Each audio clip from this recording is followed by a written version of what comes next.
The Valorian Empire had conquered 17 star systems in the past 300 years. Their warships moved through the galaxy like a dark plague, swallowing entire civilizations without mercy. Commander Zixter stood on the bridge of his flagship, the Eternal Dominion, watching the blue planet grow larger on the viewing screen. Earth. The humans called it Earth. Such a simple name for a world that would soon belong to the Empire. Zixter was tall, even by Valorian standards. His gray skin stretched tight over sharp bones, and his 4 eyes glowed with the cold light of a species that had forgotten compassion long ago. He had personally overseen the destruction of 6 civilizations. The screams of dying worlds were like music to him. Today, he would add another symphony to his collection.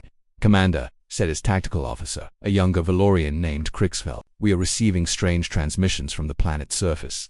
Zixter turned his head slowly. "What kind of transmissions?" "They appear to be entertainment broadcasts, Commander. Something called television and music. They are broadcasting music into space." A cold laugh escaped Zixter's throat. "A species that wastes energy sending entertainment into the void. They have no idea what awaits them." How pathetic. The Valorian Armada stretched across thousands of kilometers of space. 2,000 warships, each one capable of reducing a continent to ash. 100 carrier vessels, holding millions of ground troops ready to claim whatever remained after the bombardment. And at the center of it all, the Eternal Dominion, the most powerful weapon ever created by the Empire. They had studied Earth for 50 years before making their move. The humans were primitive by galactic standards. They had barely reached their own moon. Their weapons were chemical explosives and crude nuclear devices. They had no shields, no faster-than-light travel, and no understanding of the universe's true dangers. They were children playing in a garden, unaware that wolves waited just beyond the fence.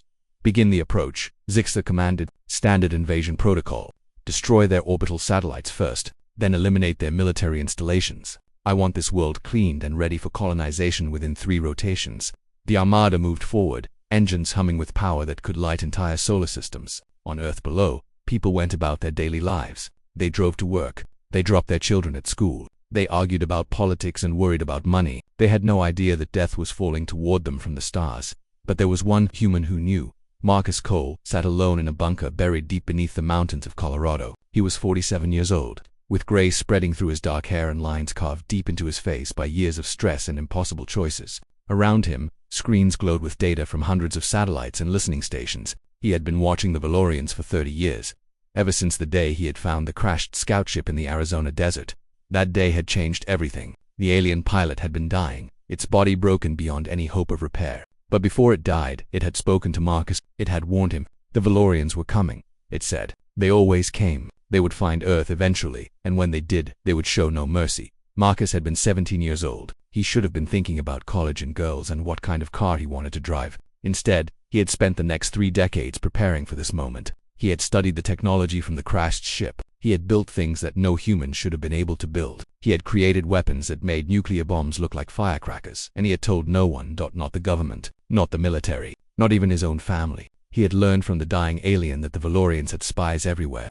Listening devices that could pick up conversations from light years away. Any large-scale preparation would have been detected. Any attempt to mobilize Earth's defenses would have brought the invasion sooner, before Marcus was ready. So he had worked alone, year after year, in secret, building his arsenal in hidden bunkers scattered across the planet. He had sacrificed everything. His marriage had ended. His children had grown up barely knowing him. He had no friends, no life outside of this single, terrible purpose. Now, watching the alien Armada approach on his screens, Marcus felt a strange calm settle over him. The waiting was finally over. All those years of preparation, all that sacrifice, would finally mean something. He opened a channel to his network of hidden satellites. "Initialize protocol, Prometheus," he said quietly. Across the solar system, dormant machines woke up. Satellites that had been disguised as space junk powered on their systems. Hidden bases on the Moon and Mars came to life. Weapons that Marcus had launched in secret over the past 20 years began charging their power cores. The Valorians had no idea. Their sensors were focused on Earth, looking for the primitive defenses they expected to find. They never thought to look for the web of destruction that Marcus had woven throughout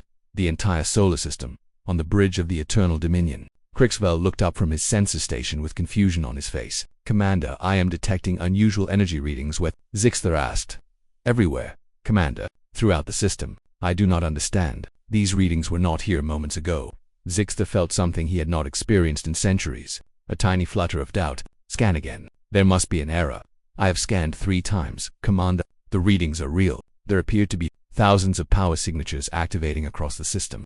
Before Zixter could respond, the first of Marcus's weapons fired. A beam of pure energy. channeled through alien technology that Marcus had spent 30 years perfecting, lanced across space and struck the nearest Valorian warship. The vessel's shields held for exactly 2 seconds before collapsing. Then the ship simply ceased to exist, converted instantly into expanding gas and scattered atoms. Alarms screamed across the Valorian fleet. Officers shouted in confusion, but the attack had only begun. More beams fired from hidden positions throughout the system. Ships exploded in rapid succession. The Valorian formation, so perfect and intimidating moments before, began to dissolve into chaos. Zixta gripped the railing of his command platform, his 4 eyes wide with disbelief. What is happening? Where is this attack coming from? No one could answer him. No one understood. Deep in his bunker, Marcus Cole watched the destruction unfold on his screens. His hands moved across the controls with the precision of a surgeon, directing each weapon, choosing each target. He had dreamed of this moment for 30 years. He had sacrificed everything for it. "This is for Earth," he whispered. "This is for every world you have destroyed." And the killing had only just begun. 30 years earlier, a 17-year-old Marcus Cole had stood in the Arizona desert, staring at something that should not exist. The craft had carved a trench through the sand nearly a kilometer long before coming to rest against a rocky outcrop. Smoke rose from its twisted hull, and the smell of burning metal filled the hot afternoon air. Marcus had been on a camping trip with his father. They had seen the light streak across the sky and followed it out of curiosity. His father had stayed behind to call for help on their satellite phone while Marcus ran ahead, drawn by a force he could not explain. Inside the wreckage, he found the alien. It was not Valorian, he would later learn. It was something else entirely, a species called the Meridian, one of the few races that had escaped the Valorian conquest. The creature lay broken among the debris, its pale blue skin torn and bleeding, a fluid that shimmered like liquid silver. "Human child," it had spoken directly into Marcus's mind, its telepathic voice weak but clear. "Listen carefully. There is no time." Marcus had listened. For 3 hours, as the alien's life slowly drained away, he had absorbed everything it could teach him. The truth about the galaxy, the horror of the Valorian Empire, the certainty that they would eventually find Earth, and most importantly, the knowledge of how to fight back. "My ship contains technology far beyond your world's understanding," the Meridian had explained. "Use it, learn from it, build weapons that can hurt them. You are Earth's only hope, because you are the only one who will know they are coming." "Why me?" Marcus had asked, tears streaming down his young face. "Why, tell me. I'm just a kid." "Because fate brought you here. Because your species has something the Valorians lack. You call it determination. We call it the fire that refuses to die. I have seen many civilizations fall to the Empire, but there is something different about humans, something that might actually give you a chance." The alien had died in Marcus's arms. By the time his father arrived with emergency services, Marcus had already hidden the most important pieces of technology from the wreckage in a nearby cave. The government had taken the ship and the body. They had questioned Marcus for weeks, but he had told them nothing useful. Playing the role of a traumatized teenager who could not remember clearly what he had seen, it was the first of many lies he would tell over the next 3 decades. Marcus had transformed himself. He had earned degrees in physics, engineering, and computer science, always careful to hide his true capabilities. He had built a small technology company that served as a cover for his real work. He had accumulated wealth quietly, using it to fund secret projects around the world. The hardest part had been the loneliness. He could not tell anyone the truth. The Meridian had warned him about Valorian surveillance technology. Any large-scale preparation would be detected. Any government involvement would be compromised. The only way to save Earth was to work in complete secrecy, which meant complete isolation. His wife Sarah had tried to understand. For years, she had accepted his long absences, his distracted manner, his inability to be fully present even when he was home. But eventually, even love had its limits. "You're living a double life," she had said on the night she left him. "I don't know what it is, Marcus. I don't know if there's another woman or if you're doing something illegal. But I know you're keeping secrets from me. I know I don't really know who you are." He had wanted so badly to tell her everything, to share the burden that was crushing him, but he had kept silent, watching her walk out the door, knowing it was the right thing to do even as it broke his heart. His children had grown up seeing him as a distant figure. Birthday parties he missed, school plays he never attended, graduations where he sat in the back, leaving early because there was always more work to do. They were adults now, living their own lives, barely keeping in contact with the father who had never really been there for them. All of it, every sacrifice, had been for this moment, the moment when the Valorians finally came. Now, sitting in his bunker, Marcus watched his weapons tear through the alien fleet. Each destroyed ship represented a small victory, a tiny piece of vengeance for every world the Empire had consumed. But he knew the battle was far from over. The Valorians were regrouping. Their initial shock was fading, replaced by cold tactical thinking. They were identifying the positions of his weapons, calculating counterattacks. They had 2,000 ships. He had destroyed perhaps 50 in the opening salvo. The math was not in his favor. Time to change tactics, Marcus muttered to himself. He activated the second phase of Protocol Prometheus. Across the solar system, his satellites began moving, changing positions in complex patterns designed to confuse enemy targeting systems. Small drones launched from hidden bases, creating false signals that made it seem like there were 10 times as many weapons as actually existed. On the Eternal Dominion, Zixter had regained his composure. Focus sensors on the attack sources, he commanded. Identify the primary threat. Commander, we are detecting thousands of weapon signatures, Crixfell reported. But many of them appear to be decoys. We cannot determine which are real. Then destroy them all. Order the fleet to spread out and eliminate every source of these attacks. We have the numbers. Use them. The Valorian Armada began to disperse, warships moving to engage targets throughout the system. It was exactly what Marcus had hoped for. By spreading out, they were weakening their collective defenses. By chasing his decoys, they were wasting ammunition and energy. But he could not keep this up forever. Eventually they would figure out his strategy. Eventually they would locate his bunker. He had perhaps a few hours before the situation became desperate. Marcus reached for another control panel and activated a system he had hoped he would never need. On the dark side of the moon, a massive structure began to power up. It was his greatest creation, built over 15 years using every piece of alien technology he could salvage or recreate. He called it the Hammer. The hammer was not just a weapon, it was a statement, a message to the Valorians and to every other hostile force in the galaxy. Earth would not go quietly into the night. Humanity would fight, and humanity had teeth sharper than anyone expected. As the hammer charged its primary systems, Marcus allowed himself a moment of grim satisfaction. The Valorians had expected to find a primitive world full of helpless victims. Instead, they had found him, one man who had spent his entire adult life preparing for war. One man who had given up everything he loved for the chance to save his species. Man who was about to show the galaxy what humanity was truly capable of. The battle for Earth had begun, and Marcus Cole was just getting started. The hammer took 12 minutes to reach full power. In those 12 minutes, the battle in space continued with terrifying intensity. Marcus directed his network of weapons with the skill of a master chess player, always staying 2 moves ahead of the Valorian commanders who were still struggling to understand what they were facing. 300 enemy ships had been destroyed. When the hammer finally announced its readiness, Marcus paused, his hand hovering over the firing control. This was the moment of no return. Once he used the hammer, there would be no hiding its location. The Valorians would focus all their remaining firepower on the moon, trying to destroy it before it could fire again. But Marcus had planned for that too. Authorization code, Col 77 Alpha. He spoke clearly. Fire primary weapon. On the moon's surface, a section of ancient crater wall slid aside, revealing a barrel the size of a skyscraper. Energy that would have powered Earth for a century compressed into a single point of light at the barrel's tip. Then the hammer fired. The beam was invisible to human eyes, but its effects were immediately apparent. It struck the center of the Valorian formation, where their largest ships had clustered for protection. The Eternal Dominion's shields flared with blinding light as they absorbed the initial impact. For one beautiful moment, Zixter believed his flagship had survived. Then the shields failed. The beam punched through the Eternal Dominion's hull like a needle through paper. It continued onward, striking the ships behind it, creating a line of destruction that stretched for hundreds of kilometers. When the beam finally faded, 18 capital ships had been reduced to expanding clouds of debris. On his command platform, Zixter stared at the destruction with all 4 eyes wide open. His ship was dying around him. Bulkheads groaned and twisted. Atmosphere vented from a dozen breaches. Emergency lights painted everything in shades of red. Damage report, he gasped.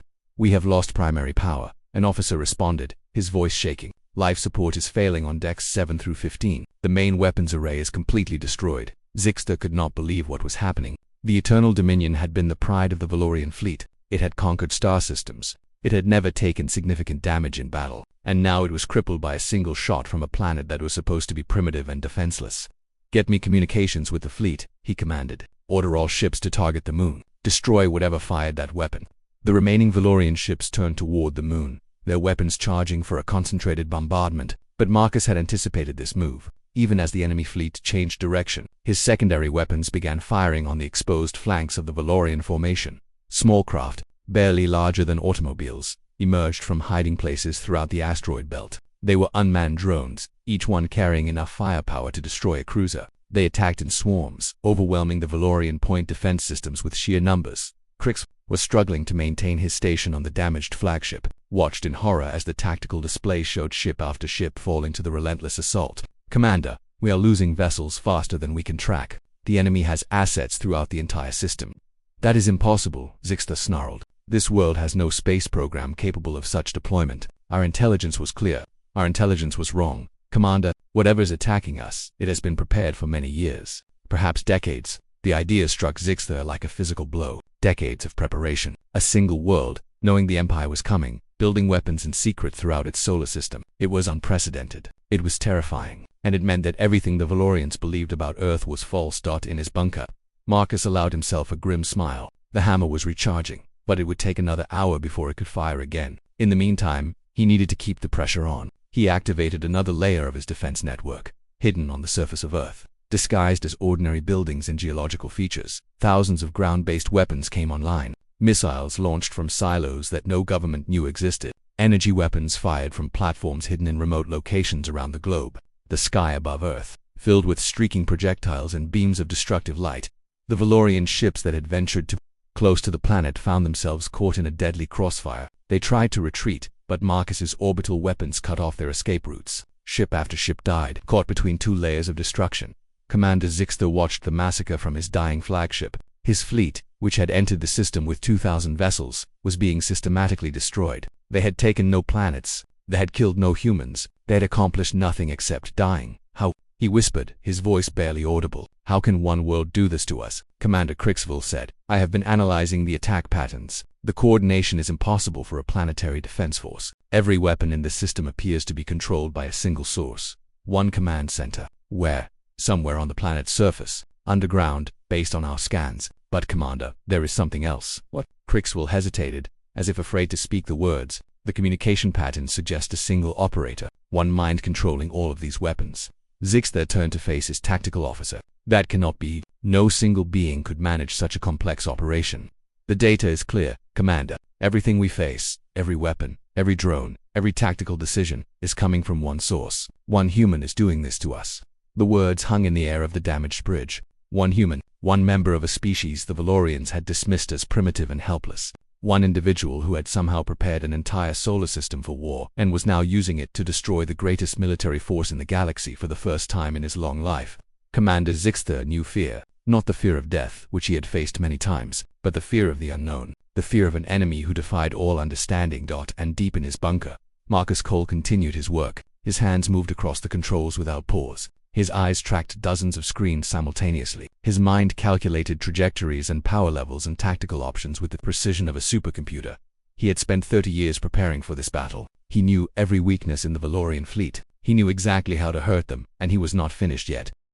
8 hours into the battle, the Valorian Armada had been reduced to less than 300 functioning vessels. The space around Earth was filled with debris, spinning fragments of destroyed warships that would circle the planet for centuries. The carrier vessels, with their millions of ground troops, had been specifically targeted. Not a single landing craft had reached Earth's atmosphere. Marcus Cole had not slept, had not eaten, had not moved from his chair except to reach for water that sat in a bottle beside his console. His eyes were red, his hands trembling slightly from exhaustion and adrenaline. But he could not stop, not until the job was finished. The hammer had fired 3 more times, each shot carving massive holes in the enemy formation. The Valorian commanders had tried to scatter, to make themselves harder targets. But Marcus had predicted this strategy. His drone swarms had herded the fleeing ships into kill zones where his fixed weapons could destroy them efficiently.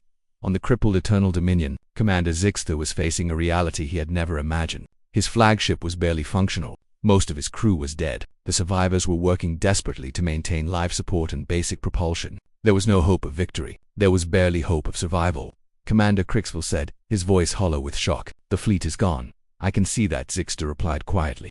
We have 47 ships still operational, 47 out of 2,000, the greatest invasion force in Imperial history, and we have been defeated by a single planet. Zixter closed his 4 eyes, trying to process the magnitude of the disaster. This defeat would echo through the Empire. It would change everything. Conquered worlds would hear of it and find new hope. Other powers in the galaxy would see Valorian vulnerability for the first time in centuries. Signaled the surviving ships. He ordered, full retreat. Get as many of our people out of this system as possible. Commander, the enemy weapons are blocking our escape routes. We cannot reach the jump point. Then find another way. Scatter in every direction. Some of us must survive to bring word of this to the Emperor. The remaining Valorian ships began fleeing in different directions, abandoning formation entirely in a desperate attempt to escape. It was the first time in recorded history that a Valorian force had retreated. The first time the undefeated conquerors had become the conquered. In his bunker, Marcus tracked the fleeing vessels. He could destroy them all. His weapons had the range and power to chase them down before they could escape the system. Every ship he allowed to leave was a potential future threat, a vessel that could return with reinforcements, but he let them go. Not out of mercy, not out of any remaining capacity for compassion after 30 years of lonely preparation. He let them go because he wanted them to tell the story. He wanted the galaxy to know what had happened here. He wanted every species under Valorian rule to hear that humanity had fought back and won. 23 ships managed to reach the jump point and escape. The rest were destroyed, either by Marcus's weapons or by collisions with the debris that now filled the system. The Eternal Dominion was among the survivors. Limping away with less than 10% of its original crew still alive, Zixter stood on his damaged bridge, watching Earth shrink on the viewing screen as his ship fled. His mind kept returning to the same impossible thought. One human, one primitive, supposedly helpless human had done this to them, had destroyed an armada that could have conquered entire star systems. Crixwell, he said quietly, the human, the one controlling the weapons. Do we have any information about him? Our intelligence systems captured some data before they were destroyed. Commander, the weapon control signals originate from a location called Colorado, in the nation called America. Beyond that, we know nothing. A location, a single location. All of this death, all of this destruction, came from one place, from one being. It appears so. Commander, Zixter felt something he had not experienced since childhood, a sense of awe. Not the awe of power, which he knew well, but the awe of witnessing something unprecedented. Something that challenged everything he believed about the universe. Humans were supposed to be weak. They were supposed to be divided, squabbling among themselves, unable to unite against external threats. They were supposed to fall like every other species the Empire had encountered. But this one human had changed everything, had proven that the Empire was not invincible, had shown the galaxy that even the greatest military force could be defeated. Back on Earth, Marcus finally allowed himself to stop. His weapons were in standby mode. His satellites were tracking the retreating enemy ships. The immediate threat was over. He had done what he had spent his entire adult life preparing to do. He had saved his world. The bunker was silent, except for the hum of machinery. Marcus looked at his hands, still resting on the controls. These hands had just killed millions of beings. We had destroyed 2,000 ships and everyone aboard them. The magnitude of what he had done was almost impossible to comprehend. He should have felt triumph. He should have felt joy. But all he felt was emptiness. 30 years of sacrifice. And now it was over. He had nothing left. No family. No friends. No life beyond this bunker and these weapons, but Earth was safe. His children would live. His grandchildren, if he ever had any, would grow up on a free world. That was worth everything. That was worth the loneliness and the pain and the terrible things he had. Done tonight. Marcus reached for his bottle of water and took a long drink. Above him, on the planet's surface, people were waking up to a new day. They had no idea that their world had almost ended while they slept. They had no idea that one man, working alone in a secret bunker, had fought a war for their survival, and perhaps that was for the best. Perhaps they never needed to know. Marcus closed his eyes and leaned back in his chair. For the first time in 30 years, he allowed himself to rest. 6 months after the battle, news of the Valorian defeat had spread across the galaxy. The story grew with each telling. By the time it reached the Outer Rim territories, the tale had become legend. A single human had stood against the Empire and won. A primitive world had humiliated the greatest military power in known space. Rebellions erupted on a dozen conquered worlds. Species that had lived under Valorian rule for generations suddenly found courage they had forgotten they possessed. If humans could fight back, so could they. The Empire, which had seemed eternal and unstoppable, began to crack at its foundations. Emperor Valthrix himself demanded a full report on the disaster. When Commander Zixter stood before the imperial throne and described what had happened, the ancient ruler could barely contain his rage. One human, Valthrix snarled, his voice echoing through the throne room. You are telling me that one human destroyed my armada? Yes, Your Majesty. Our intelligence was flawed. We believed Earth was defenseless. Instead, they had been preparing for our arrival for decades. One individual, working in secret, built an entire defense network throughout their solar system, and you allowed this individual to live. You did not destroy his bunker before retreating. Zixter lowered his head. We could not locate it precisely, Your Majesty, and our remaining ships were too damaged to continue the assault. Survival required retreat. The Emperor rose from his throne, his ancient body trembling with fury. You have brought shame upon the Empire. You have shown the galaxy that we can be defeated. Do you understand what this means? I do, Your Majesty. Our subjects are revolting. Our enemies are growing bold. 300 years of conquest undone by a single battle against a primitive world. And you stand here, still breathing, while millions of our warriors are dead. Zixter expected death. He had expected it from the moment he escaped the Earth system. But the Emperor surprised him. You will not die, Valthrix declared. You will live, and you will remember your failure every day for the rest of your existence. You will be a reminder to all commanders of what happens when we underestimate our enemies. The punishment was worse than death. Zixter was stripped of his rank and sent to work in the mines of a prison moon. Every day, as he labored in darkness, he thought about the human who had destroyed everything he had worked for. He thought about the being who had spent 30 years preparing for a single night of war. On Earth, Marcus Cole had become a different kind of prisoner. The governance of the world had eventually discovered what he had done. It was impossible to hide forever, not after the debris fields in orbit and the weapons still visible on the moon. They had come to his bunker, demanding answers, demanding to know how one man had built technology that was centuries ahead of anything human science could produce. Marcus had told them the truth about the crashed alien ship, about the dying Meridian who had warned him of the coming invasion, about 30 years of secret preparation. They had not believed him at first, but the evidence was overwhelming. The technology in his bunker was clearly not of Earth origin. The weapon still floating in space could not have been built with human knowledge. Alone he became the most famous person on the planet, the man who had saved humanity. Scientists studied his technology, trying to understand how it worked, trying to replicate it. Politicians argued about what to do with him. Some wanted to make him a hero. Others wanted to imprison him for keeping such dangerous secrets from the world. In the end, they did neither. They gave him a choice: help humanity prepare for the future, or retire quietly with the gratitude of a grateful species. Marcus chose the former. He had spent too long fighting alone. It was time to share what he knew. Within a year, Earth had established its first true space defense force. Marcus trained the officers personally, teaching them everything he had learned about alien technology and tactics. His weapons were studied and improved. His satellites were upgraded and expanded. Humanity reached out into the solar system with new confidence, knowing they had the strength to defend themselves. But Marcus knew the truth that others were slow to accept. The Valorians would come again. Perhaps not this year, perhaps not this decade, but eventually, they would return with a larger fleet, with better weapons, with strategies designed specifically to counter everything he had built. The first battle had been won, but the war was far from over. On a quiet evening, 3 years after the invasion, Marcus sat on the porch of a small house in the mountains of Colorado. His bunker was still nearby, still operational, now staffed by a team of trained operators who monitored the skies 24 hours a day. But Marcus was no longer needed there constantly. He had finally allowed himself to have a life beyond the war. His son Michael had come to visit. They sat together, watching the sunset paint the sky in shades of orange and red. The silence between them was comfortable now, though it had taken years to reach this point. "Dad," Michael said eventually, "I never understood why you were so distant when I was growing up. I thought you didn't care about us." Marcus sighed. "I cared more than you could possibly know. Everything I did, every sacrifice I made, was for you and your sister, for your future, for the future of our entire species.